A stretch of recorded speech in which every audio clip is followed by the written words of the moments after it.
Know what they're building and I don't know what they're talking about, but the headline captured me. Nobody told us this. What didn't they tell you? Everybody who has encountered success has to overcome adversity. There have been points in time at Link throughout the last 4 years that I've tried to quit. Everyone wearing the startup t-shirt is so hilarious. Every last person has said, you guys have something special. Through and through on both sides of my family, we all believe we can make an impact on the world, and we have the agency to go do it. So I feel like it's part of who I am. Just feel like, damn, that was such a good sales meeting. That salesman was also really good. He knew all his stuff. He's the best salesman I've ever seen. He's definitely gonna double our revenue. And he's actually super buff and jacked. Man, that was the best sales demo I've ever seen, and that product is definitely going to double our revenue. And that sales rep was probably the best looking and most talented I've ever talked to. He was super jacked. Shut Shut the fuck up. At the same time. I see Jared all day with laugh. Refer to me as Johnny, principal software engineer. I've been here for right at 4 years now. One of the best value adds that Link has for engineering is that there is a plethora of very intelligent people.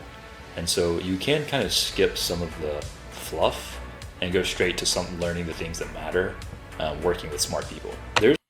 I love this. I love this as a point, and I think it's typically undervalued. It's one of those things that sounds super basic if you're new to startups, but is actually really advanced and critical if you're like senior in startups or just experienced. The quality of the people that you're around changes everything about the startup experience. To give you, an example relevant right here.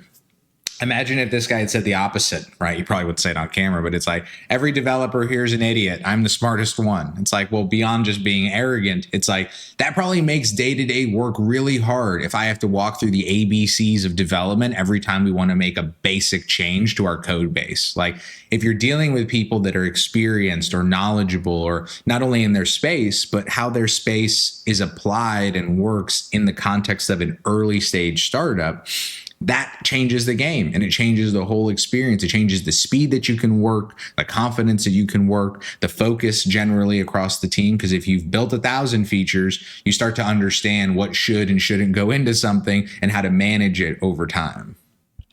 There have been points in time at Link throughout the last 4 years that I've tried to quit.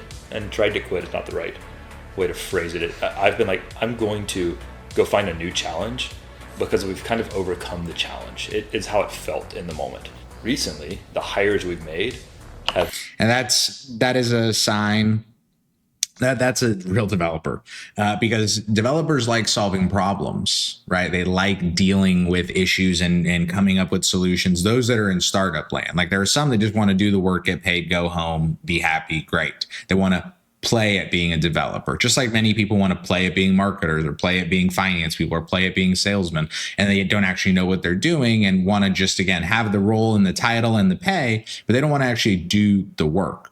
So if he feels that things already got fixed and now he's ready for the next challenge, it's like, hey, I have more challenges here for you, buddy. You can solve plenty here, and let's increase that pay and let's keep things moving. You ain't going nowhere. Been people that have completely pushed the bounds of what I thought I understood or what I thought was good, right? I will stay at Link for the next couple of years and not be capable of meeting the expectations of what it means to build real good software. My name's Michaela. I am the administrative intern here at Link. Everything here, and even during my interview, Katie was it'll never be the same thing every single day. It's really fun, exciting, surprising.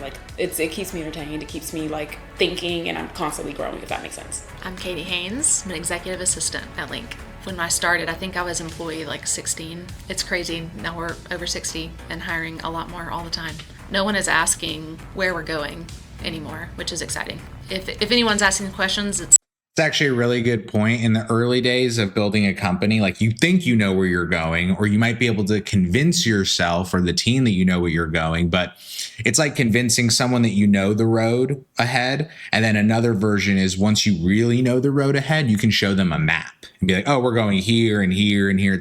It's a different level of certainty on the direction that your path is taking you. And it really does change how you can build the team and how you hire and how you set culture, because your goal changes fundamentally what you need to do in the, present to get there. And it can give a lot of direction, even if that direction means, hey, we need to do less of this, or we need to stop doing that entirely. I'm not saying the direction is always the easiest to follow, but it definitely does give you direction.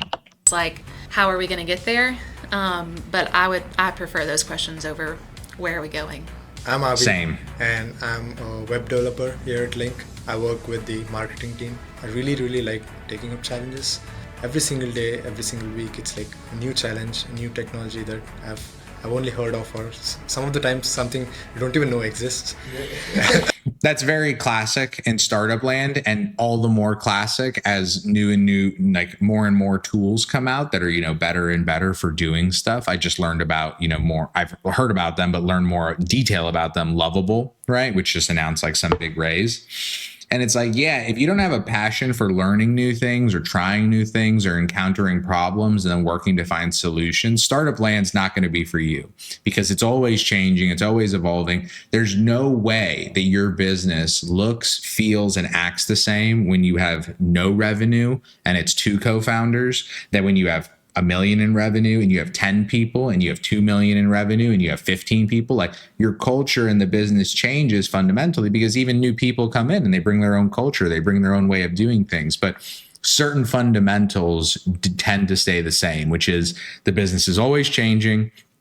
There's always problems, both new and old, that need to be revisited. There's always personnel that you need to, add more of or get rid of a few. Like, there's constant challenges. And if you're not okay with that, well, you're going to have too much anxiety. You're going to be in fight or flight all the time, when it's like, no, we're in fight. Like, the whole time. You need to be in fight mode, never flight mode. That's at the very end when we exit. Stuff that I've been doing like last week is like not at all related to what I've been doing this week.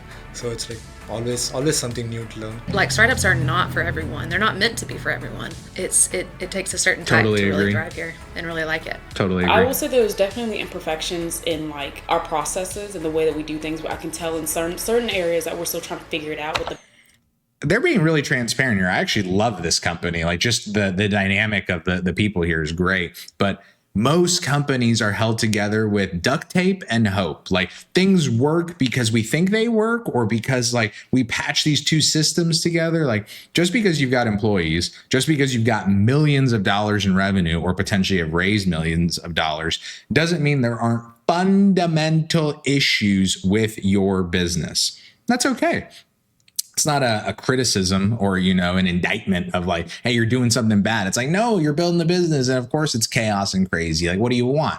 But don't look me in the face and tell me everything's good, when you and I both know that if I asked 10 questions about like your core processes, you'd get uncomfortable after the third one. Like, let's take it in stride here. best way to go about it is. What process we have now works for now, but we're going to continue to like get feedback and figure out what's the best way to do whatever we're doing. What's the fastest way? What's the neatest way? As somebody who is just trying to learn and grow their career, the privilege of doing that here, I guess, I feel like there's an exponential career growth curve, right? As an engineer at Link versus like doing that elsewhere. I think Elliot says this all the time. We're a painkiller, not a vitamin. It's like you can skip a vitamin anytime, but this is I've heard this from a bunch of different people, but the idea here, if you haven't come across it, is you want to solve a problem that's so big that when you need a painkiller, when you have a headache, you go for it, right? When your leg is broken and they give you Vicodin or whatever, you take it. That painkiller is necessary or highly desired.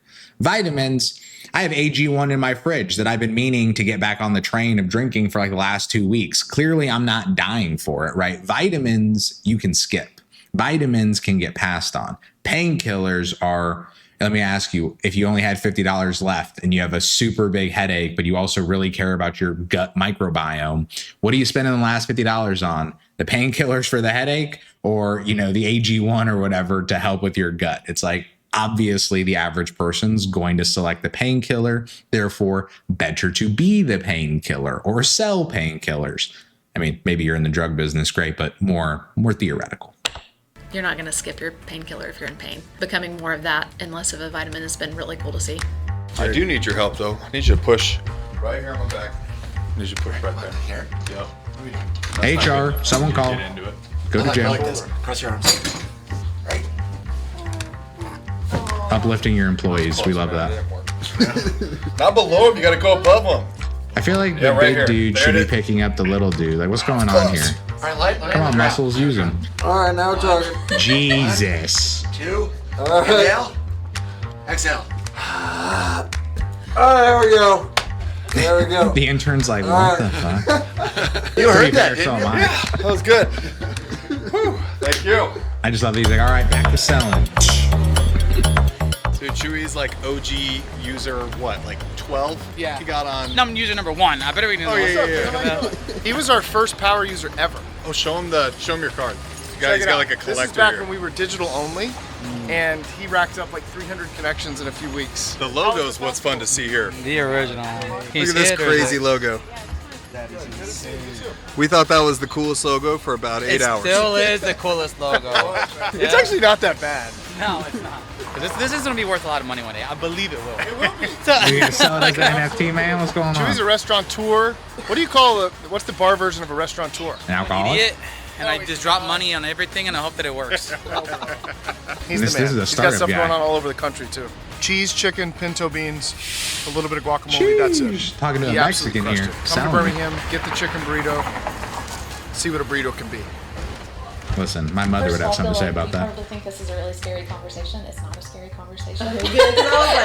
Watch that about to be the scariest conversation of all time. Like, you're fired and we're taking back all the money. And in fact, you actually owe us. It's like, what? I wanted the three of us to kind of get together and make sure that we're all on the same page about what support role looks like. I want to give you some feedback about your first week, and then I want to make sure that you are totally familiar with what options that you have. If you want to stay on support, we need you to be on time. Like, you have to be on time.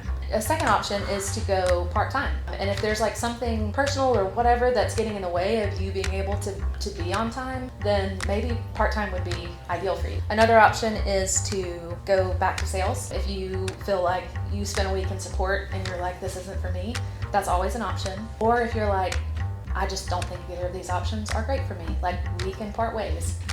This is an important piece that actually I'm really glad they're showing.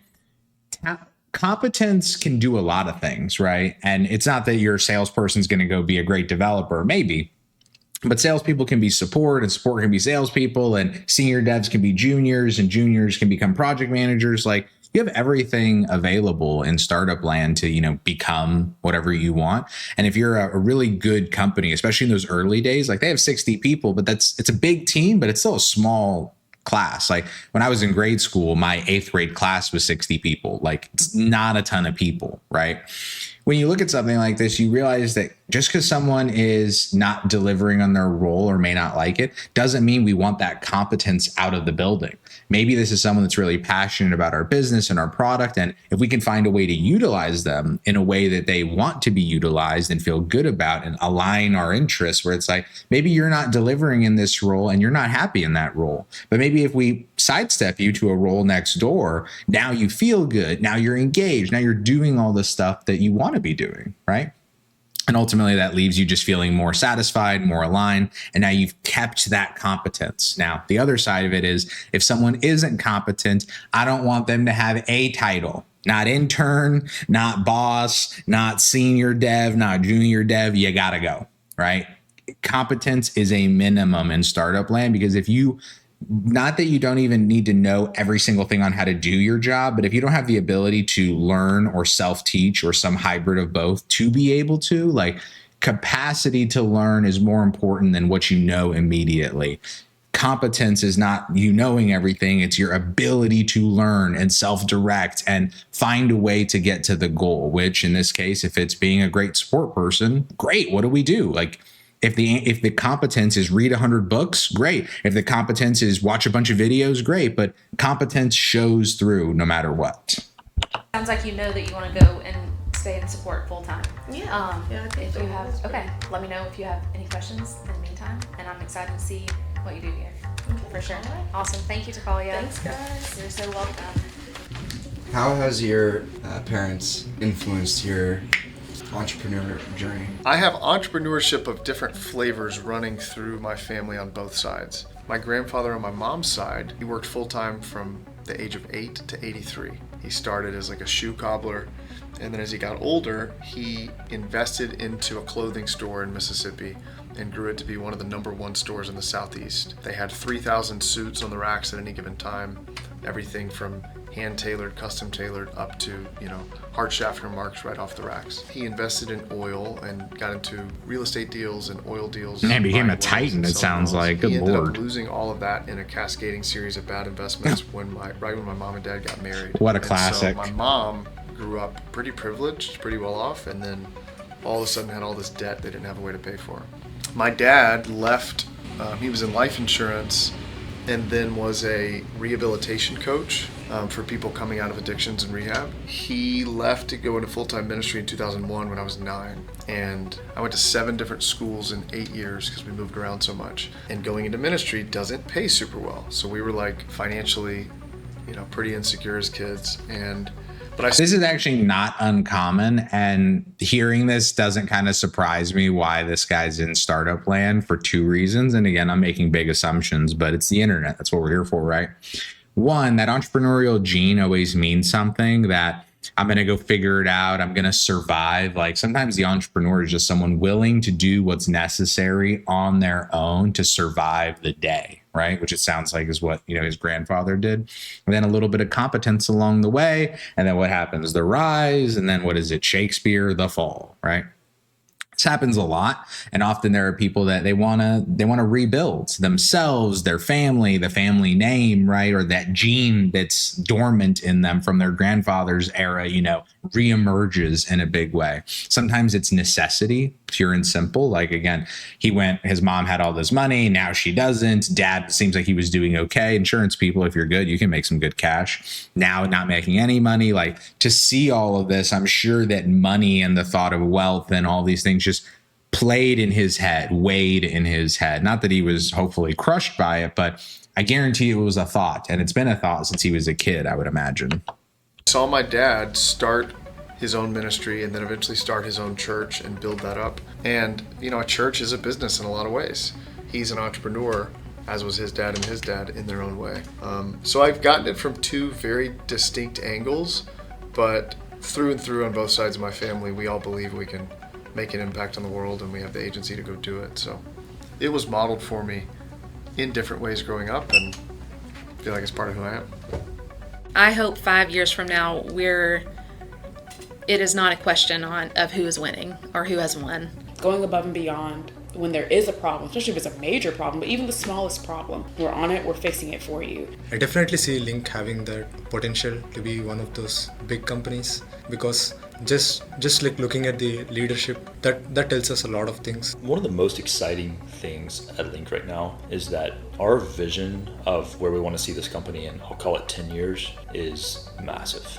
It is being the #1, the best CRM on planet Earth that does happen to fit in your pocket. To accomplish some lofty vision of being #1, we've got to win across the board on a whole lot of verticals for that to be true. It's good. I'm really glad that he said that last piece specifically, because it goes to show that if you want to have big goals, you have to recognize that they're big goals. You have to go like, hey, if we really want to be #1, we have to be #1 in like this industry and this industry and this use case and that use case. Like there are so many different places that you have to win in order to win at that scale, that it seems like this team, at least so far from what I saw, is a pretty good understanding. It seems like they've been through the meat grinder quite a bit, and that's a good thing, honestly, because then you've been through it once and you can survive a hell of a lot better the second time. So love it. Sounds really cool. Seems like they got great energy, great video, 5 out of 5.